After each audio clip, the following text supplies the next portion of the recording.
Hello YouTube friends. Have you noticed anything different with my videos? I probably don't even need to mention it. I'm sure you figured it out. It's all good. But for the sake of the new people watching, I just beefed up my video YouTube thumbnails. Apparently, they're the second most important tool for discoverability, right behind the title, according to a Google Insider.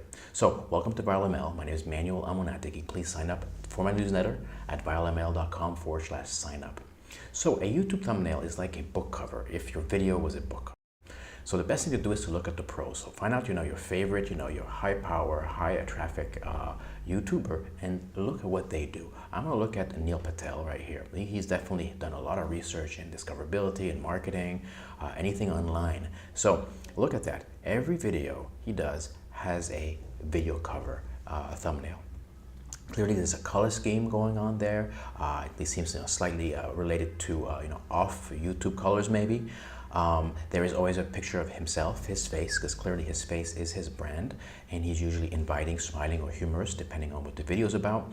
And of course, there's a very clear title, so you know what you're gonna be listening to, and you also know that oh, this is Neil Patel. I can expect Neil Patel style, and you're gonna watch or not watch, depending if you like it or you don't like it. But that's what it's all about. So look at the pros, look at what people do really well, and they'll all have these thumbnails, and you can learn a lot from them. So how do I do it? I do it in Google Drawing.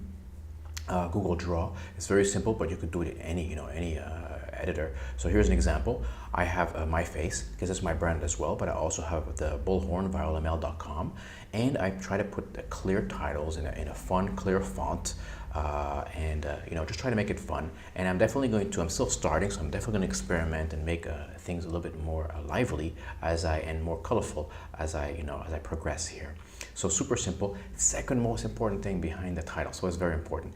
And when you're ready to, you've created your thumbnail, the next thing you can do is you should go to your video editor, and it's the last option here. When it says thumbnail, you'll be able to upload one. A custom thumbnail. Just keep in mind the size. You need to make sure it's between 1280 pixels wide by 720 pixels tall, and then you're good to go. So definitely, think about it. Second most important. Thanks for watching, and sign up for my newsletter.